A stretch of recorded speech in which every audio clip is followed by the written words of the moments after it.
Sonam Raghuvanshi honeymoon horror cinema తర్వాత కొత్త పెళ్లి కొడుకులు హనీమూన్ పేరెత్తితేనే హర్రర్ తో గుండాకి చచ్చిపోయేట్టున్నారు. ముఖ్యంగా పెళ్లి కొడుకుల తల్లిదండ్రులు తన అబ్బాయిని కని పెంచి పెద్ద చేసి చదివించి పువ్వులాగా జాగ్రత్తగా చూసుకొని ఒక అమ్మ చేతిలో పెట్టి పెళ్లి చేసిన తర్వాత హనీమూన్ పేరుతో హర్రర్ ట్రిప్ వేస్తే ఎక్కడ పువ్వులా రాలిపోతాడేమోనని హనీమూన్ అబ్బాయిని పంపించాలంటేనే గజగజ వణికిపోతున్నారు. హనీమూన్ అంటే ఎక్కడో కాశ్మీరు, మేఘాలయ, కొడైకెనాలు, కొండలు, చెట్లు, లోయలు వంటి కాకుండా తన ఊరు చుట్టుపక్కల, వీలైతే తన ఇంటి చుట్టుపక్కల ఉండే పొలాలు, చెట్లు, పుట్టలు, చిన్న రాళ్ల గుట్టల మీదకి వెళ్ళి రమ్మని పంపిస్తున్నారు. దీనివల్ల ఎన్నో మంచి ఉపయోగాలు ఉన్నాయి.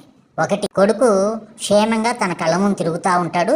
రెండోది, హనీమూన్ ఖర్చు తడిసినప్పుడు కాకుండా తగ్గిపోతుంది. తప్పనిసరిగా హనీమూన్కి వెళ్లాల్సి వస్తే కొన్ని ముందు జాగ్రత్తలు తీసుకోవాలని పోలీసులు పెళ్లి కొడుకు తల్లిదండ్రులకు సూచిస్తున్నారు. ఒకటి, పెళ్లి కొడుకు లైవ్ లొకేషన్ ఎప్పుడు ఉండాలి. రెండు, పెప్పర్ స్ప్రే ఎప్పుడు చేతిలో రెడీగా ఉండాలి. మూడు, కొండ ప్రాంతాల్లో నడిచేటప్పుడు పెళ్లి కూతురు ముందు కాకుండా పెళ్లి కూతురు వెనక నడవాలి. ఒకవేళ పెళ్లి కూతురు కంటే ముందే నడిచినట్టయితే తప్పనిసరిగా మంచి హెల్మెట్ పెట్టుకోవాలి. ప్రాంతాలకు వెళ్తున్నామనే సమాచారాన్ని సంబంధిత పోలీస్ స్టేషన్ ముందుగానే తెలియపరచాలి. వీరు ఎప్పుడు తమతో పాటు మొబైల్ సీసీటీవీ కిట్లను కూడా క్యారీ చేయాలి. పెళ్లి కొడుకు వెంట ఎప్పుడు ఇద్దరు మహిళా బౌన్సర్లు ఉండాలి. మహిళా బౌన్సర్లు భరించే స్తోమత లేకపోతే ఇళ్ల దగ్గర నీటి పంపు రాజకీయాలు ఆడితే నమ్మలక్కల నిద్రని పంపించే సరిపోతుంది.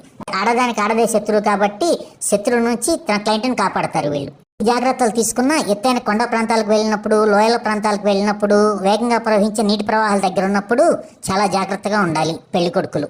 పనిచేసావా సోనమ్మ? నీ వల్ల పెళ్లి కొడుకులు వాళ్ళ తల్లిదండ్రులు గజగజ వణికి చేస్తున్నారు.